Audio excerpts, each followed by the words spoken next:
Tout ce que tu as jamais vu dans ta vie, chaque étoile, chaque galaxie, chaque grain de poussière, ta propre main devant tes yeux, tout cela mis ensemble ne représente même pas un vingtième de ce qui existe pour de vrai.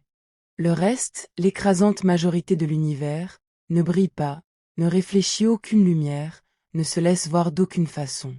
Il est là, partout autour de toi, il traverse cette pièce en ce moment même, il tient les galaxies entre ses mains invisibles, et pourtant personne, sur cette planète, ne sait de quoi il est fait.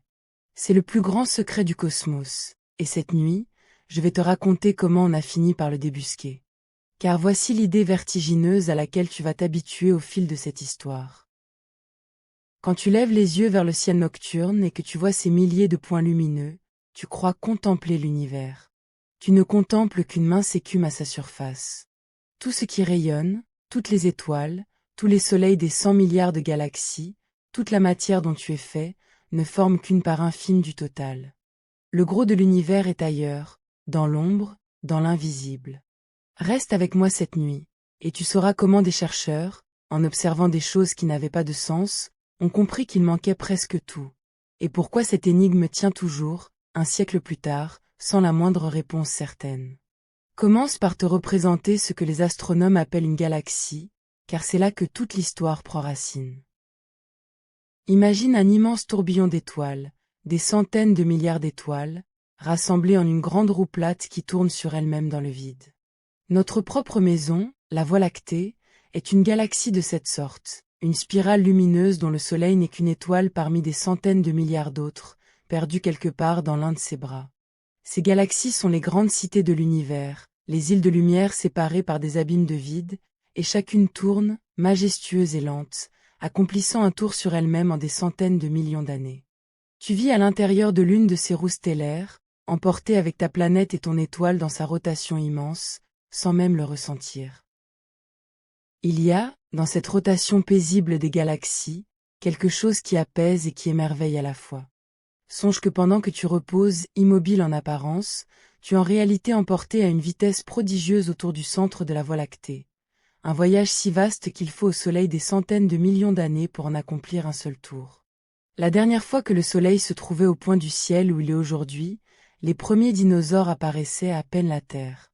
Tu participes, sans le savoir, à cette ronde immense et silencieuse, l'un des plus grands mouvements qui soit, et c'est dans la mesure de cette ronde que se cache la clé de notre énigme. Or il y a une chose toute simple que l'on peut faire avec une galaxie qui tourne, une chose que les astronomes savent mesurer depuis longtemps. On peut regarder à quelle vitesse tournent les étoiles, selon qu'elles sont près du centre ou loin sur les bords.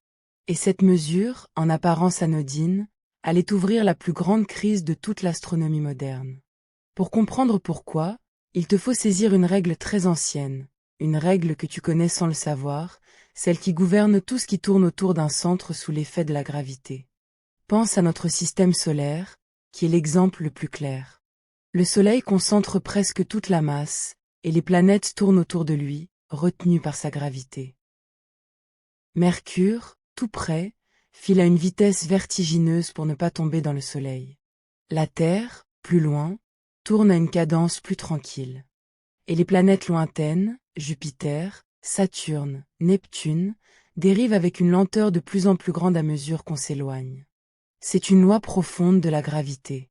Plus tu t'éloignes de la masse centrale, plus son emprise faiblit, et plus tu peux tourner avec lenteur sans être emporté.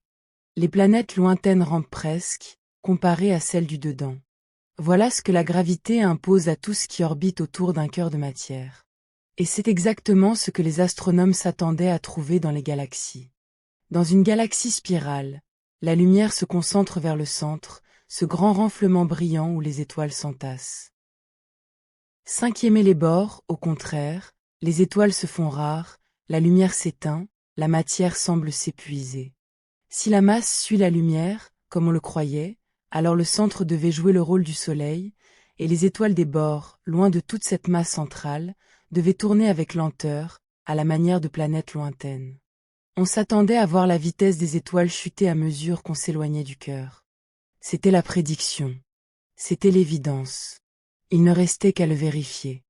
Mais avant d'en arriver à cette vérification, il faut que je te ramène en arrière, dans les années 30 du siècle dernier, car un homme avait déjà flairé qu'une chose clochait, bien avant que quiconque ne veuille l'écouter. Cet homme s'appelait Fritz Zwicky. C'était un astronome d'origine suisse, installé en Californie, au caractère difficile et à l'intelligence redoutable, un esprit qui voyait juste mais que ses collègues trouvaient insupportable. Et Zwicky, lui, ne regardait pas une galaxie isolée. Il regardait des amas de galaxies, ces immenses rassemblements où des centaines, des milliers de galaxies sont liées ensemble par la gravité et tournent les unes autour des autres dans une danse colossale. Zwicky s'intéressait à un amas particulier, l'amas de Coma, une vaste foule de galaxies à des centaines de millions d'années-lumière de nous. Et il eut une idée d'une grande simplicité. Il mesura à quelle vitesse les galaxies de l'amas se déplaçaient les unes par rapport aux autres. Puis il fit un raisonnement de bon sens. Pour que toutes ces galaxies, qui filaient à de telles vitesses, restent malgré tout liées ensemble au lieu de se disperser dans l'espace, il fallait une certaine quantité de masse, une gravité suffisante pour les retenir. Il calcula donc la masse nécessaire pour empêcher l'amas de voler en éclats. Puis, à part, il estima la masse vraiment présente, en comptant la lumière de toutes les galaxies visibles. Et il compara les deux nombres. Le résultat le laissa stupéfait. La masse nécessaire pour tenir l'amas ensemble était bien plus grande que la masse visible. Non pas un peu plus grande, mais des dizaines de fois plus grande. Il manquait l'essentiel. Les galaxies visibles, à elles seules, n'avaient pas la moindre chance de retenir l'amas par leur gravité. Elles auraient dû se disperser depuis longtemps, fuir dans toutes les directions. Et pourtant l'amas tenait, soudé, cohérent. Quelque chose, une masse énorme et invisible, devait être là pour le maintenir. Zwicky donna un nom à cette masse cachée. Il l'appela, en allemand, la matière sombre. La matière noire venait de naître, dans l'esprit d'un homme que presque personne n'écoutait. Il faut bien mesurer l'audace de ce raisonnement, car il est d'une élégance saisissante. Zwicky n'avait pas vu la matière noire. Personne ne pouvait la voir. Il l'avait déduite, par la seule force du calcul, en confrontant deux mesures qui auraient dû s'accorder et qui se contredisaient avec violence. D'un côté, ce que l'on voyait. De l'autre, ce qu'il fallait pour que ce que l'on voyait existe encore. Et entre les deux, un abîme, un fossé que rien de connu ne pouvait combler. Là où un esprit ordinaire aurait haussé les épaules en supposant une erreur de mesure, Zwicky osa prendre le résultat au sérieux et en tirer la conclusion la plus radicale. Si la masse visible ne suffit pas à retenir l'amas, et que l'amas tient quand même, c'est qu'il existe une masse qu'on ne voit pas. C'est aussi simple, et aussi vertigineux, que cela. Car c'est là le détail troublant de cette histoire. Zwicky avait raison, 1000 fois raison, et son calcul allait se révéler l'un des plus importants du siècle. Mais son caractère, sa manie de mépriser ses collègues, son habitude de les traiter de noms peu flatteurs, firent que son avertissement tomba dans le vide. On rangea cette anomalie dans un tiroir. On se dit qu'il y avait sans doute une erreur quelque part, une mauvaise estimation, un facteur oublié. Pendant près de 40 ans, la matière noire resta une curiosité négligée, une note de bas de page dans les revues d'astronomie. Il faudrait l'obstination d'une autre personne, des décennies plus tard, pour la sortir de l'oubli et forcer le monde à la prendre au sérieux. Et cette personne, contre toute attente de l'époque, allait être une femme. Avance maintenant jusqu'aux années 60 et 70, et fait la connaissance de celle qui va devenir le cœur de cette histoire, l'astronome américaine Cinquiemra Rubin. C'était une femme d'une ténacité tranquille, qui avait choisi l'astronomie à une époque où ce métier se refermait avec rudesse devant les femmes. On lui avait dit, jeune, que les observatoires ne lui étaient pas ouverts. On l'avait découragée à chaque étape. Elle avait persévéré sans bruit, sans éclat, avec une patience inébranlable, et elle avait fini par devenir une observatrice du ciel d'une finesse remarquable. Et pour éviter les sujets brûlants où ses collègues masculins se disputaient avec âpreté, elle s'était choisi un domaine que personne ne jugeait excitant, presque ennuyeux. Elle avait décidé de mesurer, tout simplement, la vitesse de rotation des étoiles dans les galaxies. Elle travaillait avec un collègue, Kent Ford, qui avait mis au point un instrument d'une grande sensibilité, capable d'analyser la lumière des galaxies avec une précision nouvelle. Ensemble, ils pointèrent leurs instruments vers la grande galaxie d'Andromède, notre plus proche voisine spirale, cette pâle tache allongée que tu peux voir à l'œil nu par une nuit très sombre. Et ils se mirent à mesurer, point par point, la vitesse à laquelle tournaient les étoiles, depuis le centre brillant jusqu'aux confins obscurs des bras spiraux. C'était un travail patient, méticuleux, sans gloire apparente. Rubin notait les vitesses au fur et à mesure, s'attendant, comme tout le monde, à voir les chiffres décroître à mesure qu'elles s'éloignaient du centre, comme l'exigeait la loi de la gravité, comme le faisaient les planètes du système solaire. Mais les chiffres refusèrent de décroître. Voilà le moment où l'histoire bascule, le moment qu'il te faut bien saisir. À mesure que Rubin mesurait des étoiles de plus en plus lointaines, de plus en plus loin du centre lumineux de la galaxie, là où la matière visible se raréfiait jusqu'à presque disparaître, les vitesses ne baissaient pas. Elles restaient hautes. Hautes sans le moindre fléchissement, comme accrochées à un seuil qu'elles refusaient de quitter. Les étoiles des bords, perdues dans l'obscurité périphérique, là où il n'y avait presque plus rien à voir, tournaient aussi vite que celles des régions intérieures. C'était comme si, dans notre système solaire, Neptune, tout au fond, filait à la même vitesse que Mercure tout près du Soleil. C'était absurde. Cela n'aurait pas dû être possible. Et pourtant, c'était là, écrit noir sur blanc dans ces mesures. Arrête-toi un instant sur l'étrangeté de ce résultat, car c'est le cœur battant de toute l'énigme.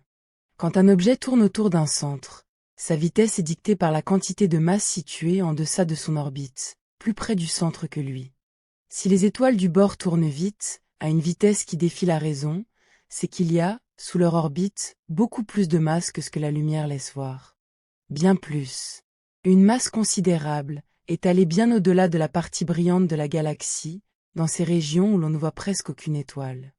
Une masse invisible, qui ne brille pas, qui n'émet rien, mais qui par sa seule gravité fait tournoyer les étoiles des confins à des vitesses impossibles. Cinquième rat Rubin, en mesurant la rotation d'Andromède, venait de retrouver, sans le chercher, le fantôme que Zwicky avait entrevu 40 ans plus tôt dans l'amas de Coma. Mais une seule galaxie ne suffit pas à convaincre le monde. Andromède pouvait être une exception, un cas particulier, une bizarrerie. Rubin le savait. Alors elle fit ce que font les vrais scientifiques. Elle recommença. Encore, et encore, et encore. Elle pointa ses instruments vers une autre galaxie, puis une autre, puis des dizaines d'autres, des spirales de toute taille, proches et lointaines, vues sous tous les angles. Et à chaque fois, le même résultat surgissait, têtu, implacable. Les vitesses ne décroissaient pas vers les bords. Elles restaient plates, hautes, constantes, bien au-delà de la lumière. Galaxie après galaxie, la même anomalie, la même masse manquante. Ce n'était pas une exception. C'était la règle. C'était universel. Toutes les galaxies, ou presque, contenaient bien plus de matière qu'on en voyait, et de très loin. Arrête-toi un instant sur ce que représente ce travail, car il y a là une leçon de patience qui mérite d'être goûtée. Imagine ces nuits passées au sommet d'une montagne, dans la coupole glacée d'un observatoire, à guider l'instrument dans l'obscurité. Le froid qui s'infiltre, le silence, la lente rotation du ciel au-dessus de la fente ouverte du dôme. Heure après heure, Rubin recueillait la lumière ténue des galaxies, décomposait cette lumière pour en extraire les vitesses, notait des chiffres dans un carnet, vérifiait, recommençait. Rien de spectaculaire dans le geste. Pas d'éclair de génie soudain, pas de cri d'Eureka. Seulement la fidélité obstinée d'une observatrice qui regarde le ciel encore et qui laisse les chiffres parler. C'est ainsi, dans la patience et le froid des nuits, que se font souvent les plus grandes découvertes, non par un coup d'éclat, mais par la répétition têtue d'une mesure que l'on refuse de tenir pour acquise. Et il y a quelque chose de juste, presque poétique, dans le fait que ce soit une femme longtemps tenue à l'écart qui ait révélé l'existence de la part cachée de l'univers.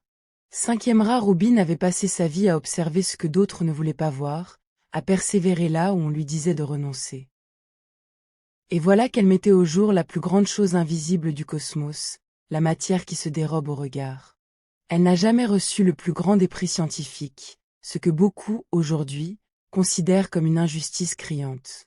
Mais son nom restera lié pour toujours à cette découverte, et l'on a depuis donné son nom à un grand observatoire neuf, bâti pour scruter le ciel et traquer, justement, les empreintes de la matière noire.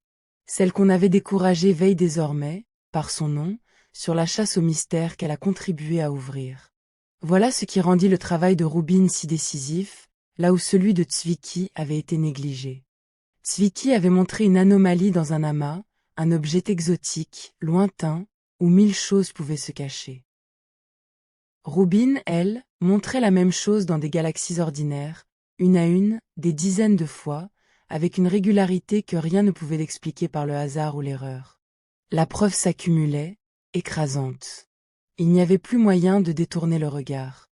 Quelque chose d'invisible, de massif, enveloppait chaque galaxie d'un grand halo de matière obscure, bien plus vaste que la roue lumineuse des étoiles. Et cette matière, par sa masse, dominait tout.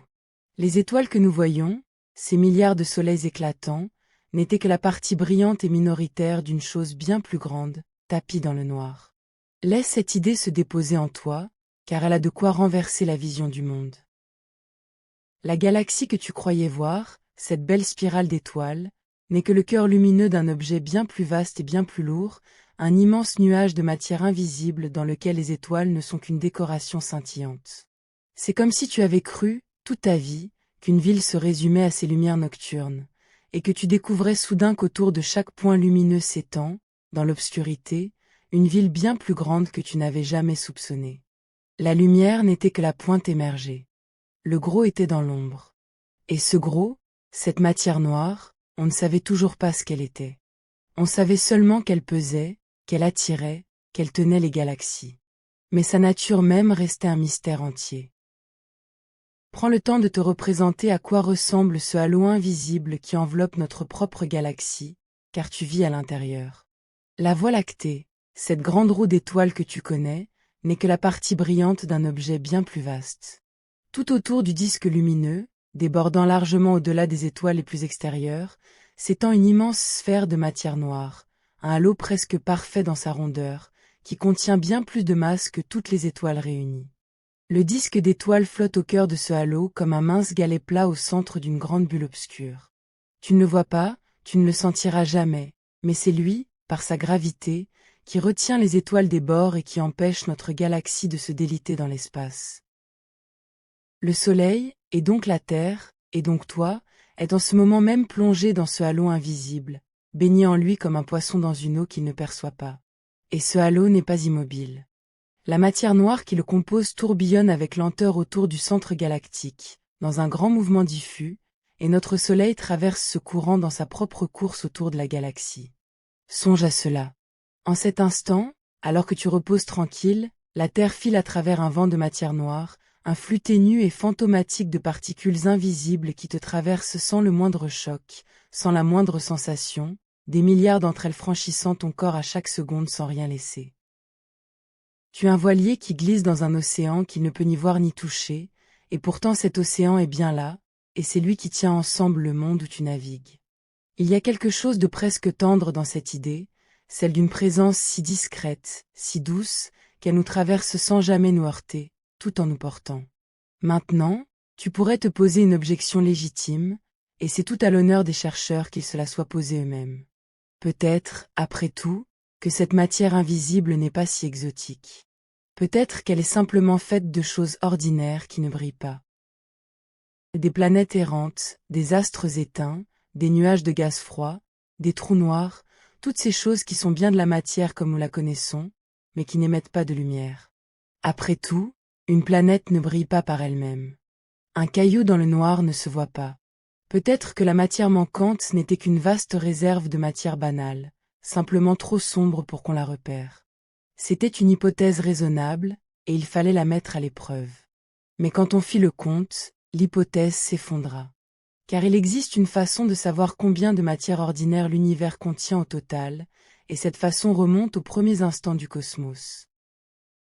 Dans les minutes qui ont suivi la naissance de l'univers, alors que tout n'était qu'une soupe brûlante de particules, se sont forgés les noyaux les plus légers, l'hydrogène, l'hélium, une trace de lithium.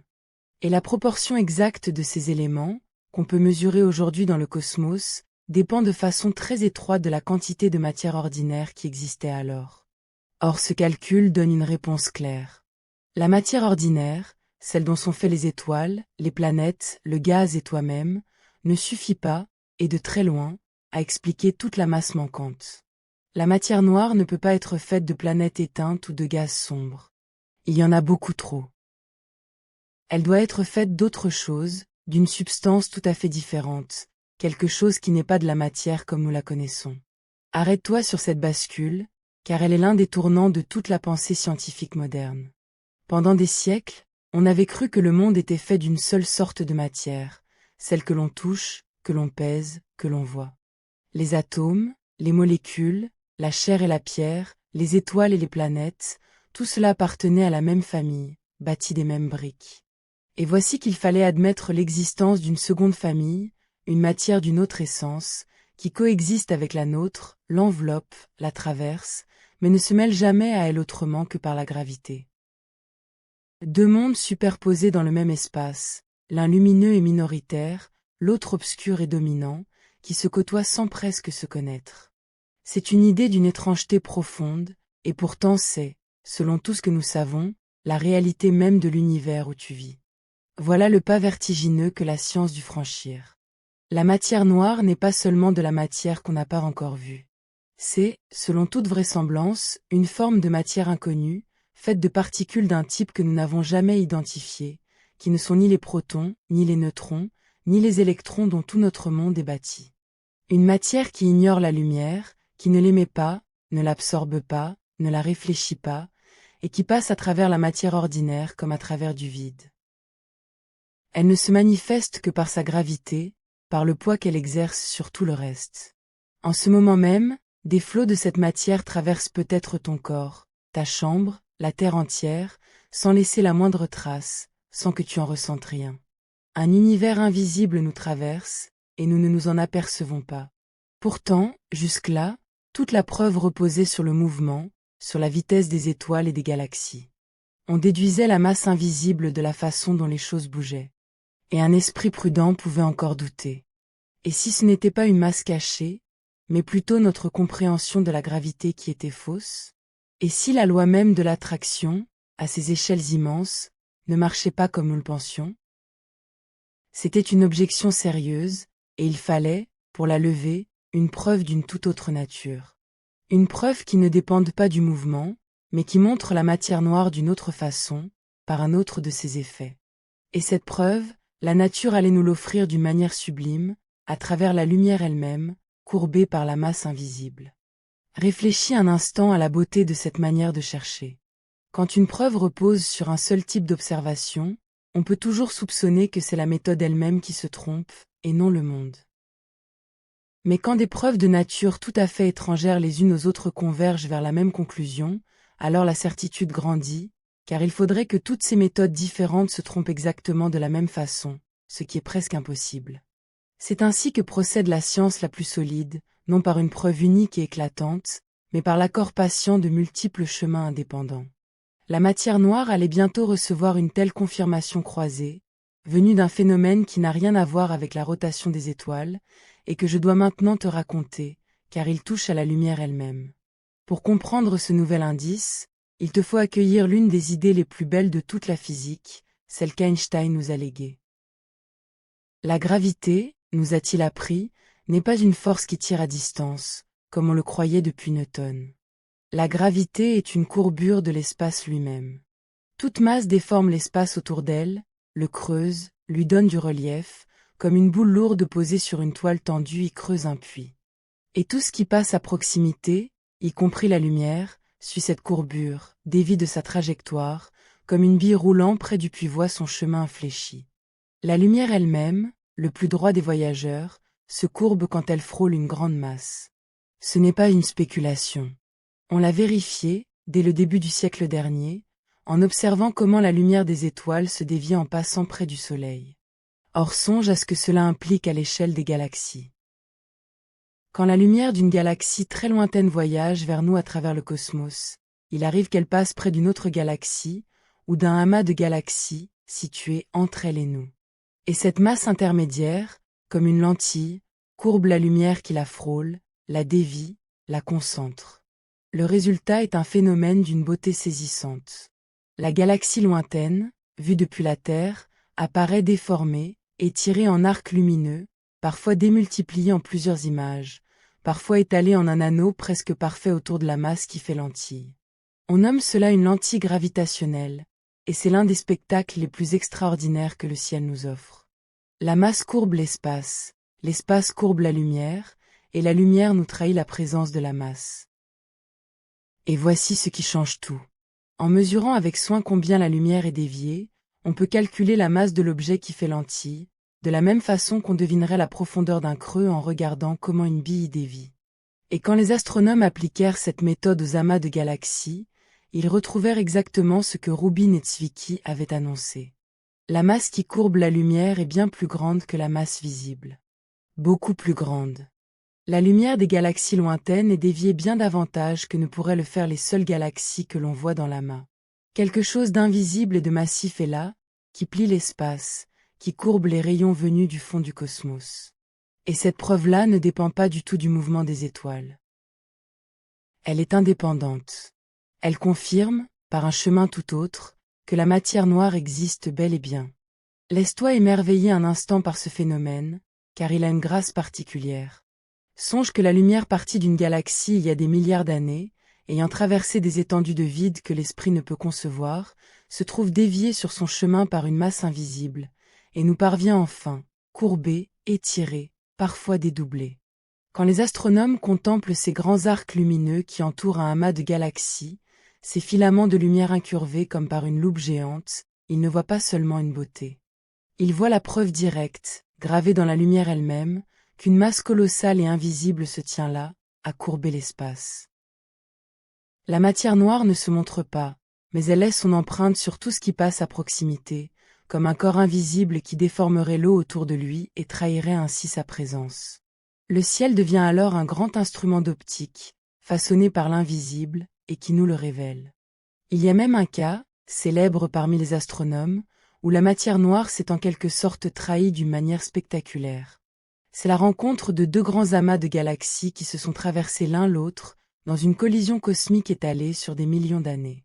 Quand deux amas se percutent ainsi, le gaz ordinaire qu'ils contiennent, immense et brûlant, freine et s'accumule au point de rencontre, ralenti par le choc, comme deux foules qui se heurtent. Mais la matière noire, elle, ne freine pas, car elle n'interagit presque pas, ni avec elle-même ni avec le gaz. Elle traverse tout sans ralentir, comme deux nuées de fantômes qui se croiseraient sans se toucher. Et c'est exactement ce que l'on observe.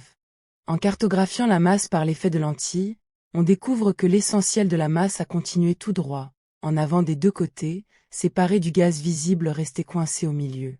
La matière invisible et la matière visible se sont dissociées sous nos yeux. On voyait, en quelque sorte, le squelette invisible de l'univers se détacher de sa chair lumineuse. Reste un instant sur cette image, car elle est l'une des plus fortes preuves que nous ayons. Là, dans cet amas où deux mondes se sont percutés, la matière noire et la matière ordinaire se sont séparées, et la carte de la masse ne coïncide plus avec la carte de la lumière. Aucune théorie qui se contenterait de modifier la gravité ne peut rendre compte de cela avec aisance. Il faut bien qu'il y ait là une substance réelle, une matière qui possède sa propre masse et qui suit son propre chemin, distincte du gaz et des étoiles. La matière noire n'est pas un artifice de calcul, ni une erreur dans nos lois. C'est une présence, une chose, une part de l'univers qui existe à part entière, même si nous ne pouvons ni la voir ni la toucher. Il existe encore une autre preuve, plus subtile, plus lointaine, et peut-être la plus profonde de toutes, car elle vient des tout premiers instants du monde. Pour la comprendre, il te faut savoir qu'il existe, dans tout le ciel, une lueur que nos yeux ne perçoivent pas, mais que nos instruments captent depuis n'importe quelle direction où on les pointe. C'est la plus vieille lumière de l'univers, un rayonnement qui baigne tout l'espace, vestige de l'époque où le cosmos, encore jeune et brûlant, est devenu pour la première fois transparent. On l'appelle le fond diffus cosmologique. Songe à ce que cela signifie. Quand tu regardes cette lueur, tu regardes l'univers tel qu'il était quelques centaines de milliers d'années après sa naissance, un mur de lumière fossile, le plus ancien instantané qu'on puisse contempler. Or cette lumière fossile n'est pas tout à fait uniforme. Si on la cartographie avec un soin extrême, on découvre qu'elle est parcourue de très fines variations, des régions à peine plus chaudes, d'autres à peine plus froides, des taches et des moutonnements imperceptibles, comme les rides à la surface d'un étang. Ces minuscules différences sont la trace des premiers grumeaux de matière, les graines à partir desquelles tout, plus tard, allait se construire. Et la façon précise dont ces rides sont disposées, leur taille, leur espacement, leur répartition, dépend de ce que contenait l'univers à cette époque reculée. C'est comme la signature sonore d'une cloche que l'on frappe, qui révèle la nature et l'épaisseur du métal dont elle est faite. En lisant les rides de ce fond fossile, on peut remonter à la composition de l'univers d'alors. Et quand on déchiffre cette signature, le verdict tombe, irréfutable. Pour que les rides du fond diffus aient exactement la forme qu'on observe, il faut que l'univers ait contenu, en plus de la matière ordinaire, une grande quantité de matière noire, dans une proportion bien précise. Sans elle, le motif des rides ne ressemblerait pas du tout à ce que l'on voit. Voilà une troisième preuve, venue d'un domaine tout à fait séparé des deux premières, ni la rotation des galaxies, ni la lumière courbée des amas, mais la plus vieille lueur du cosmos. Trois chemins indépendants, trois méthodes qui n'ont rien à voir entre elles, et qui pointent toutes vers le même nombre, la même quantité de matière invisible. Quand des routes aussi différentes mènent au même lieu, le doute n'est plus permis. La matière noire est inscrite jusque dans la première lumière du monde. Mais l'histoire ne s'arrête pas là, et c'est ici qu'elle prend une ampleur que tu n'attends pas encore. Car la matière noire, aussi mystérieuse soit-elle, n'est pas le seul invisible qui nous échappe. Elle n'est même pas le plus grand. À la fin du siècle dernier, les astronomes croyaient enfin commencer à comprendre la composition de l'univers. Il y avait la matière ordinaire, faible par du tout. Il y avait la matière noire, bien plus abondante. En les additionnant, on pensait approcher du compte total. Mais une autre mesure, d'une toute autre nature, allait montrer qu'il manquait encore l'essentiel et révéler une seconde énigme, plus profonde encore que la première. Pour la comprendre, il faut revenir à un fait découvert au début du XXe siècle, l'un des plus importants de toute l'astronomie. L'univers n'est pas figé. Il s'étend.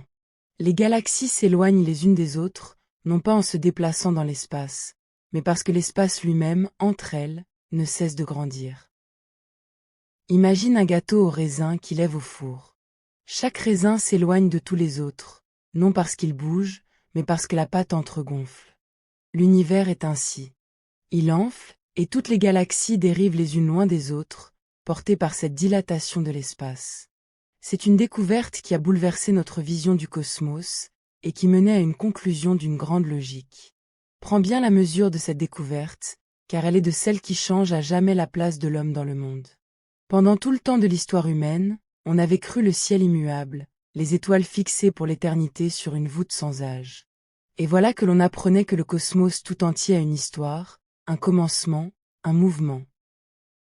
Qu'il fut, dans un passé lointain, beaucoup plus petit, beaucoup plus dense, beaucoup plus chaud. Que toute la matière qui forme aujourd'hui les milliards de galaxies était jadis rassemblée, comprimée, à l'origine d'une expansion colossale d'où tout est issu. L'univers n'est pas un décor figé, mais une histoire en train de se dérouler, et nous en sommes à la fois les spectateurs et les enfants. Cette idée, à elle seule, suffit à donner le vertige, et c'est sur ce sol mouvant que la suite de notre énigme allait se poser. Cette logique disait ceci. Si l'univers s'étend, et qu'il est rempli de matière, alors la gravité de toute cette matière devrait freiner l'expansion. Tout comme une pierre lancée vers le ciel est freinée par la gravité de la Terre et finit par ralentir, l'expansion de l'univers, retenue par la masse qu'il contient, devait ralentir avec le temps. La seule question était de savoir si ce freinage était assez fort pour un jour arrêter l'expansion, voire la renverser, ou s'il était trop faible et que l'univers s'étendrait pour toujours, en ralentissant sans fin. Mais dans tous les cas, l'expansion devait ralentir. Cela ne faisait aucun doute. La gravité tire vers l'intérieur. Elle freine. C'était l'évidence même. À la fin des années 90, deux équipes rivales d'astronomes entreprirent de mesurer ce ralentissement.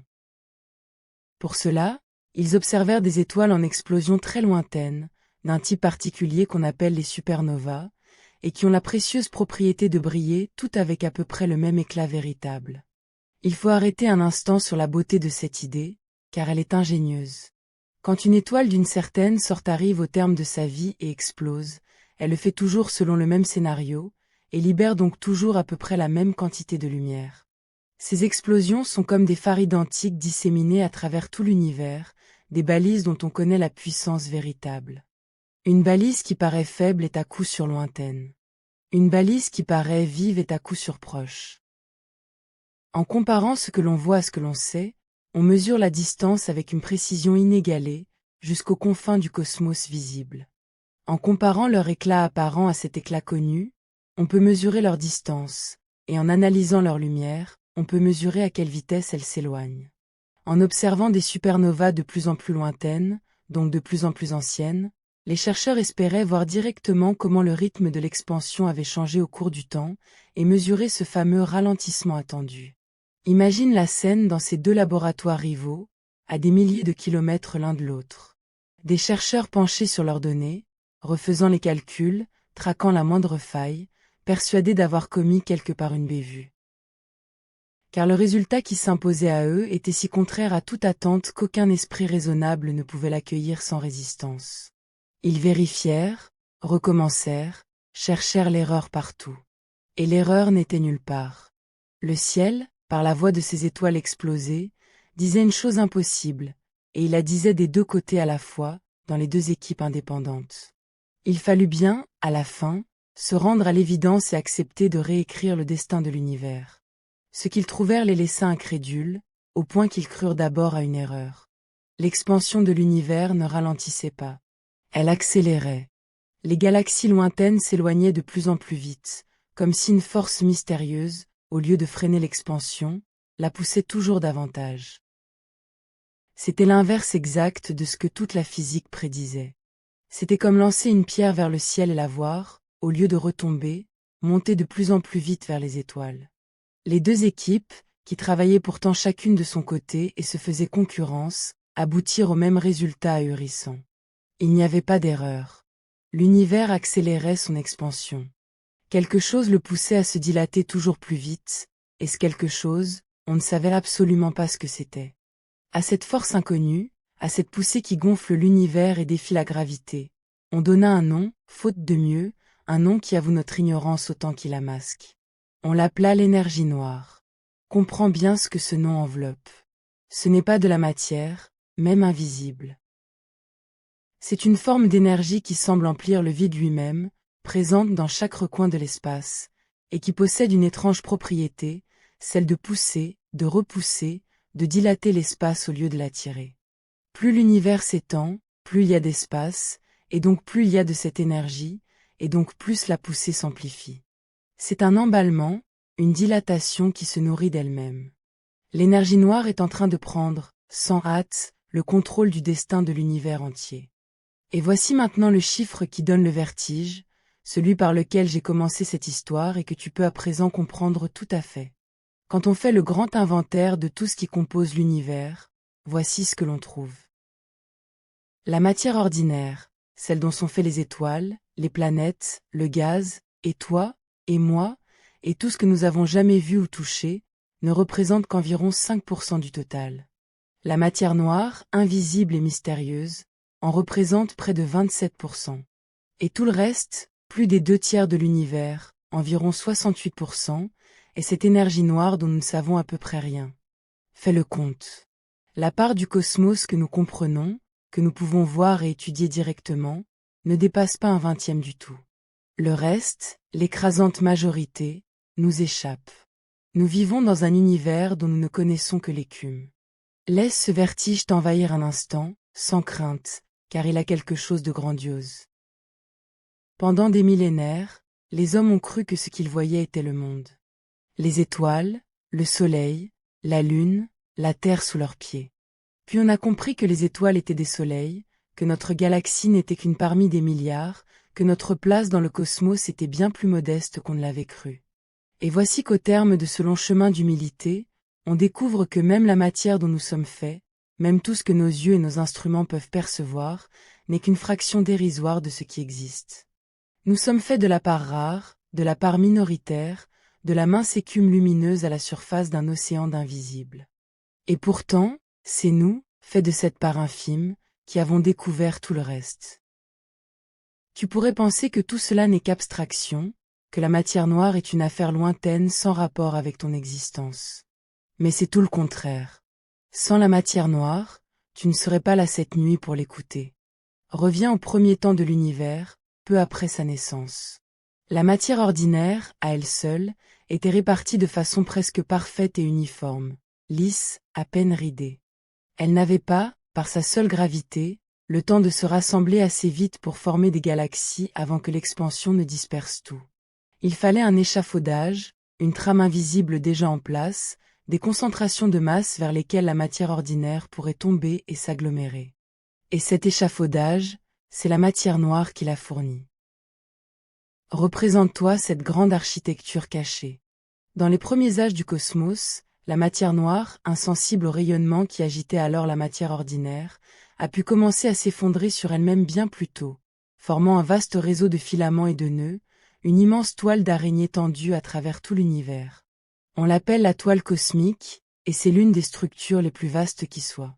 De longs filaments de matière noire, reliant des nœuds plus denses, entourant d'immenses vides presque déserts.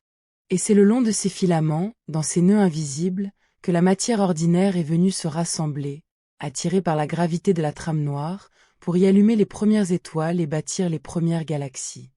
La matière noire fut le moule. La matière lumineuse vint le remplir. Sans cette trame invisible, l'univers serait resté un brouillard stérile, sans galaxies, sans étoiles, sans planètes, sans vie. Cette toile cosmique, les astronomes ont fini par la cartographier, en relevant la position de millions de galaxies à travers d'immenses portions du ciel. Et ce qu'ils ont vu ressemble de façon troublante à ce que la matière noire prédisait. Les galaxies ne sont pas réparties au hasard dans l'espace. Elles se rassemblent le long de grands filaments lumineux, se concentrent en eux au croisement de ces filaments, et laissent entre eux d'énormes bulles de vide où ne brille presque rien. La carte du ciel ressemble à une vaste mousse, à un réseau de neurones, à une toile d'écume tendue dans le noir. Et cette architecture lumineuse épouse la trame invisible de la matière noire, comme la rosée du matin révèle, en s'y déposant, les fils d'une toile d'araignée qu'on ne voyait pas. La matière lumineuse dessine, sans le savoir, le contour de l'invisible. C'est l'une des plus belles confirmations que cette trame existe et qu'elle a bien guidé la naissance de tout. Il y a là une pensée d'une grande douceur, si tu la laisses descendre en toi. On dit souvent, et c'est vrai, que nous sommes faits de poussière d'étoiles, que les atomes de notre corps ont été forgés au cœur d'astres anciens. Mais il faut ajouter à cette vérité une autre vérité, plus secrète encore. Ces étoiles elles-mêmes, qui ont forgé nos atomes, n'auraient jamais existé sans la matière noire qui leur a creusé un berceau. Avant la première étoile, avant le premier atome de carbone, il eut la trame invisible, patiente, qui rassembla la matière éparse et lui donna un lieu où s'allumer. Tu es l'enfant de la lumière des étoiles, certes, mais tu es aussi, plus loin en arrière, l'enfant de l'obscurité féconde qui a permis aux étoiles de naître. L'invisible est à la racine même de ton existence visible. Songe à ce que cela signifie pour toi, dans ta chair même. Les galaxies se sont formées dans les puits de gravité creusés par la matière noire. C'est dans une de ces galaxies, la Voie lactée, nichée au creux de son grand halo de matière invisible, que le Soleil est né, voici 4,5 milliards d'années. C'est autour de ce Soleil que la Terre s'est formée, et c'est sur cette Terre que la vie est apparue, puis toi. Remonte la chaîne, et tu trouves, tout au début, cette matière fantôme qui a donné à l'univers sa structure. Tu existes parce que, dans la nuit des premiers temps, une substance invisible et inconnue s'est rassemblée en une toile sur laquelle les étoiles ont pu naître. Tu es, en un sens très réel, l'enfant lointain de la matière noire, l'un de ses fruits les plus improbables. Mais alors, te demandes-tu peut-être, si elle est si importante, si on en est si sûr, pourquoi ne l'a-t-on toujours pas attrapée? Pourquoi ne sait-on toujours pas ce qu'elle est? Voilà la question qui hante les physiciens depuis des décennies, et l'honnêteté oblige à dire qu'on n'a pas la réponse. Depuis des années, dans des laboratoires enfouis très loin sous des montagnes au fond de mines, à l'abri des rayonnements parasites, des équipes de chercheurs ont construit des détecteurs d'une sensibilité extrême, dans l'espoir de capter le passage d'une seule particule de matière noire, le minuscule choc qu'elle produirait en heurtant, une fois par hasard, un noyau de matière ordinaire. Ces expériences guettent, patientes, dans le silence et l'obscurité, le frémissement d'un fantôme. Et jusqu'à présent, ces détecteurs n'ont rien vu. Aucune particule de matière noire ne s'est laissée prendre, malgré des années de guet, malgré des instruments toujours plus raffinés. On a cherché aussi dans les grands accélérateurs de particules, ces anneaux géants où l'on fait s'entrechoquer la matière à des énergies prodigieuses, dans l'espoir d'y fabriquer, l'espace d'un instant, une particule de matière noire. Là non plus, rien. On a cherché dans le ciel les traces lumineuses que produiraient, peut-être, des particules de matière noire en s'annihilant entre elles. Rien de concluant non plus. La matière noire reste là, présente, indéniable par sa gravité, mais elle se refuse à toute prise directe. Elle est partout, et nulle part saisissable. Cela n'a pas empêché les physiciens d'imaginer ce qu'elle pourrait être, et leurs hypothèses méritent que tu les connaisses, car elles dessinent les contours de notre ignorance. Pendant longtemps, le candidat favori fut une famille de particules hypothétiques, lourdes et discrètes, qui n'interagiraient avec le reste que par la gravité et par la plus faible des forces de la nature. On les imaginait nées en abondance dans les premiers instants du cosmos, et restées là, depuis, à peupler les halos des galaxies. C'était une idée élégante, qui s'accordait avec d'autres théories de la physique. Mais ces particules, recherchées avec acharnement, ne se sont jamais montrées, et leur absence prolongée a fini par jeter le doute sur cette hypothèse autrefois reine. Il faut bien saisir l'étrangeté de ce que l'on cherche, car elle dépasse l'imagination ordinaire. Une particule de matière noire, si elle existe, serait quelque chose qui peut traverser la Terre entière de part en part comme si elle n'existait pas, plonger d'un pôle à l'autre à travers des milliers de kilomètres de roches et de fer en fusion sans jamais rien toucher, et ressortir de l'autre côté sans avoir ralenti. Notre monde, si solide à nos sens, lui serait aussi transparent que l'air l'est pour la lumière. C'est pourquoi la détecter est d'une difficulté si extrême, au point de paraître hors de portée. On guette, dans le plus grand silence, l'instant d'une rareté extrême, où par pur hasard, une de ces particules viendrait frôler d'assez près un noyau de matière ordinaire pour le faire tressaillir, l'espace d'un éclair. Construire un appareil capable de saisir un choc aussi ténu, et de le distinguer de tous les autres frémissements de la matière, est l'un des défis les plus extrêmes que les physiciens se soient jamais lancés. D'autres pistes existent, plus étranges encore. Certains proposent une particule d'une légèreté extrême, presque sans masse, en si grand nombre qu'elle emplirait l'univers comme une onde diffuse. D'autres imaginent que la matière noire pourrait être faite de petits trous noirs nés dans les tout premiers instants du cosmos, avant même les étoiles.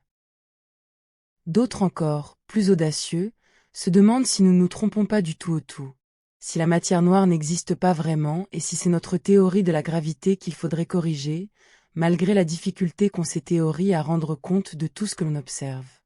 La vérité, qu'il faut accepter avec sérénité, c'est que personne ne sait. La matière noire est une certitude par ses effets, et un mystère total par sa nature. Nous savons qu'elle est. Nous ignorons ce qu'elle est. Il faut ajouter, par honnêteté, que ces recherches ne sont pas vaines, même quand elles ne trouvent rien. Car chaque détecteur qui ne capte aucune particule, chaque accélérateur qui n'en fabrique aucune, réduit le champ des possibles, élimine des hypothèses, resserre l'étau autour du mystère. On apprend ce que la matière noire n'est pas, et c'est déjà une forme de progrès. Les physiciens, dans leurs laboratoires souterrains, construisent des instruments toujours plus vastes et plus sensibles, des cuves remplies de gaz liquéfié refroidis à l'extrême, surveillés par des capteurs capables de détecter le plus infime des frémissements. Et ils attendent. Année après année, ils attendent ce signal qui ne vient pas encore, avec la patience de ceux qui savent que la vérité finit toujours par se laisser surprendre, pour peu qu'on l'épie assez longtemps. Un jour, peut-être demain, peut-être dans un siècle, l'un de ces instruments tressaillira, et l'invisible aura enfin laissé sa première empreinte. Et que dire de l'énergie noire, cette poussée qui gonfle l'univers? Là, le mystère est plus épais encore, plus vertigineux. Pour la matière noire, au moins, on a des candidats, des particules à chercher, des idées à tester. Pour l'énergie noire, on a surtout des questions. On peut la décrire comme une énergie du vide, une tension intrinsèque de l'espace, mais cette idée même a de quoi déconcerter. Car le vide, dans notre intuition, c'est le rien, l'absence de tout. Comment le rien pourrait-il posséder une énergie, et plus encore, exercer une poussée qui gonfle l'univers entier? Pourtant, la physique nous enseigne que le vide n'est pas vraiment vide. À l'échelle la plus infime, l'espace qu'on dit désert bouillonne d'une activité incessante, parcouru de fluctuations, peuplée de particules fugaces qui apparaissent et disparaissent en un éclair. Le vide est plein, en un sens, d'une effervescence invisible. Et peut-être est-ce de cette effervescence du vide que naît la poussée mystérieuse qui écarte les galaxies. Mais quand on essaie de calculer, à partir de la physique des particules, quelle devrait être cette énergie du vide, on obtient un nombre d'une démesure folle, beaucoup trop grand, en désaccord effroyable avec ce que l'on mesure. C'est l'un des plus grands écarts entre théorie et observation de toute l'histoire de la science, un gouffre que personne n'a su combler. L'énergie noire est peut-être la plus profonde des énigmes de la physique actuelle, et elle gouverne pourtant la plus grande part de l'univers et son destin tout entier. Songe à l'étrangeté de notre situation. Voici les deux choses qui dominent l'univers, qui forment ensemble plus de 95% de tout ce qui existe, et nous sommes incapables de dire ce qu'elles sont. Nous leur avons donné des noms qui ne sont que des aveux d'ignorance, la matière noire et l'énergie noire, deux ombres jumelles qui encadrent la mince clarté de ce que nous connaissons. Ce n'est pas que la science ait échoué. Au contraire, c'est en travaillant avec une grande rigueur qu'elle est parvenue à cette conclusion étonnante, à délimiter avec exactitude l'étendue de ce qui lui échappe. Nous connaissons les dimensions précises de notre ignorance. Nous savons combien d'univers nous manque. Et c'est peut-être là le sommet de l'aventure scientifique, ce moment où l'on découvre, au terme d'un long effort, l'immensité de ce qui reste à comprendre. Car c'est bien le destin du cosmos qui se joue dans cette énergie mystérieuse. Si l'énergie noire continue de pousser l'univers à s'étendre toujours plus vite, comme elle semble le faire, alors l'avenir lointain du cosmos sera celui d'une dispersion sans fin. Les galaxies lointaines s'éloigneront de plus en plus vite, jusqu'à disparaître au-delà de l'horizon de ce que nous pourrons jamais voir. Dans un futur d'un éloignement que l'esprit ne peut saisir, un observateur dans notre galaxie ne verrait plus, dans le ciel, que les quelques galaxies les plus proches, liées à la nôtre par la gravité. Tout le reste de l'univers se serait évanoui, emporté par l'expansion au-delà de toute vue. Le ciel se viderait, peu à peu, des feux lointains qui le peuplent aujourd'hui. C'est, du moins, ce que suggèrent nos connaissances présentes, à condition que l'énergie noire reste fidèle à elle-même, ce que nous ne pouvons garantir, car nous ignorons sa nature. Mais ne laisse pas cette perspective t'attrister, car elle est si lointaine qu'elle appartient au domaine du rêve, et parce qu'elle dit aussi quelque chose de précieux sur l'instant que tu vis. Nous vivons à une époque privilégiée de l'univers, une époque où le ciel est encore plein, où les galaxies lointaines sont encore visibles, où l'on peut encore, en levant les yeux, contempler la profondeur du cosmos et lire dans sa lumière l'histoire de ses commencements. Des êtres qui vivraient dans un avenir très éloigné, le ciel vidé par l'expansion, ne pourraient peut-être plus découvrir tout ce que nous découvrons aujourd'hui. Ils ne verraient pas l'expansion, ne devineraient pas le passé du cosmos. Nous, à cet instant, dans cette fenêtre du temps, nous pouvons encore tout voir, ou presque. C'est une chance rare que d'exister maintenant, à l'heure où l'univers consent encore à se laisser lire. Reviens à présent de ces lointains et reviens à toi, à cette pièce, à ce corps qui repose dans le calme de la nuit. Songe à ce que tu as parcouru au fil de cette histoire. Tu es parti d'une simple mesure, la vitesse des étoiles dans les galaxies, une mesure que tout le monde croyait connaître d'avance. Et de cette mesure, comme d'un fil que l'on tire, s'est dévidé tout un univers caché. D'abord l'intuition d'un homme solitaire devant amas de galaxies. Puis la patience d'une femme qui, galaxie après galaxie, a montré que la masse invisible était partout. Puis la lumière courbée des amas, qui a confirmé sa présence par un autre chemin. Puis ces deux mondes qui se percutent, où la matière noire s'est détachée de sa chair lumineuse. Puis l'expansion qui s'emballe, et l'énergie noire qui pousse le cosmos vers son avenir. Tout un édifice de découverte, bâti par des esprits patients, pour révéler que l'essentiel du réel nous est invisible. Et il y a, dans cette ignorance avouée, quelque chose de plus beau que la fausse certitude. La science n'a pas comblé le mystère. Elle a précisé, cerné, mesuré, mais elle l'a laissé entier. Nous savons aujourd'hui, avec une grande exactitude, combien il y a de matière noire et d'énergie noire dans l'univers. Nous savons à quel point elles façonnent les galaxies, les amas, l'expansion, le destin du tout. Et nous savons que nous ne savons pas ce qu'elles sont. C'est une étrange position, à la fois humble et triomphante. Avoir mesuré avec précision l'étendue de sa propre ignorance, c'est déjà une forme de connaissance, peut-être la plus honnête de toutes.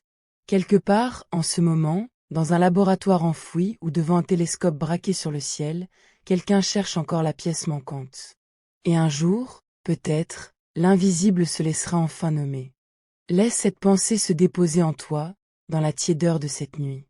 Tu es fait de la part rare de l'univers, de ces 5% qui brillent et qui touchent. Mais autour de toi, à travers toi, s'étend l'immensité de l'invisible, cette matière fantôme qui a bâti les galaxies, cette énergie sombre qui gonfle l'espace. Ton corps, en ce moment même, est traversé par des flots de matière noire qui ne te font aucun mal et que tu ne sentiras jamais. Tu reposes au creux de la Voie lactée, elle-même nichée dans un grand halo invisible, lui-même accroché à la vaste toile cosmique tissée de matière noire. Tu es enveloppé de mystères de toutes parts, et ce mystère ne te veut aucun mal. Il te porte, il te tient, il t'a fait naître. Pense aussi à tous ceux qui, avant toi et avant nous, ont contribué à lever ce coin du voile. Un astronome au caractère impossible, devant un amas de galaxies, osant croire à un calcul que personne ne voulait entendre. Une femme tenace, nuit après nuit, dans le froid d'une coupole, mesurant des vitesses que tous croyaient connaître. Des physiciens penchés sur la plus vieille lumière du monde, lisant dans ces rides la composition du cosmos naissant. Des chercheurs guettant, dans des mines profondes, le frémissement d'un fantôme. Tous, à leur façon, ont prêté leur vie à cette quête de l'invisible, ont consacré des années à poursuivre une chose qu'ils ne verraient peut-être jamais de leurs yeux. C'est une longue chaîne de patience et de curiosité, transmise de génération en génération, et tu en es, cette nuit, le dernier maillon, en prêtant simplement attention à ce qu'ils ont trouvé. Il y a, dans cette idée, de quoi apaiser toute inquiétude. Le fait que l'univers soit en très grande part inconnu n'est pas une raison de craindre.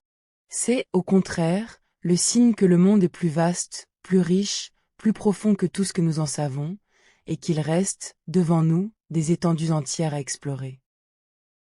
Nous vivons dans un cosmos dont nous n'avons soulevé qu'un coin du voile, et derrière ce voile s'étend une immensité patiente, qui attend, sans hâte, que des regards curieux viennent la déchiffrer. Tu fais partie de ce grand effort de connaissance, ne serait-ce qu'en ayant, cette nuit, prêté attention à ce mystère, en ayant porté ton esprit vers ces galaxies lointaines et cette matière introuvable. C'est déjà une façon de participer à la longue veille de l'humanité devant l'inconnu. Laisse maintenant ton esprit s'apaiser, comme on laisse se reposer un voyageur au terme d'un long chemin. Tu peux relâcher l'effort de comprendre, laisser les chiffres et les images se dissoudre en toi, garder seulement le sentiment, doux et vaste, d'appartenir à un univers immense et largement secret. Tes pensées, peu à peu, se font plus lentes, plus espacées, comme les galaxies qui dérivent dans le vide en s'éloignant les unes des autres. L'image d'une spirale d'étoiles tournant dans la nuit. La trame invisible d'une grande toile cosmique. La lumière courbée d'une galaxie lointaine, étirée en arc dans le ciel. Ces images flottent en toi, de plus en plus distantes, séparées par des plages de silence où plus rien ne se forme, et tu les laisses partir, sans effort, sans regret. Souviens-toi, en t'enfonçant dans le calme, du chemin parcouru cette nuit. Tu es parti d'une chose toute simple, la vitesse des étoiles dans une galaxie, et de fil en fil, tu as remonté jusqu'à la plus grande énigme de la science.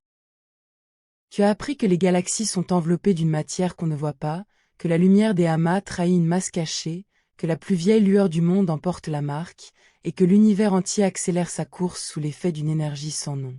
Tu as appris que l'essentiel du réel nous demeure invisible, et que c'est pourtant lui qui a façonné les étoiles, les galaxies, et toi.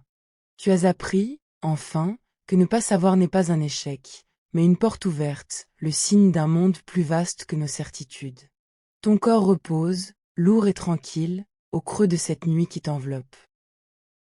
Au-dessus du toit, par-delà les nuages, le ciel poursuit sa lente rotation, et les galaxies y dérivent depuis des milliards d'années, portées par l'expansion de l'espace, tenues par la gravité de la matière invisible. Tu reposes au cœur de cette immensité, une petite chaleur vivante, une étincelle de conscience née de la part lumineuse du cosmos, capable, le temps d'une vie, de contempler l'invisible et de s'en émerveiller. Il n'y a rien à craindre, rien à retenir, rien à comprendre de plus cette nuit. L'univers veille, vaste et silencieux, et il te garde au creux de sa main obscure. Tu peux maintenant te laisser glisser vers le sommeil, porté par la pensée que tu fais partie d'un tout immense et mystérieux, qui te dépasse de toutes parts et qui pourtant t'a fait naître.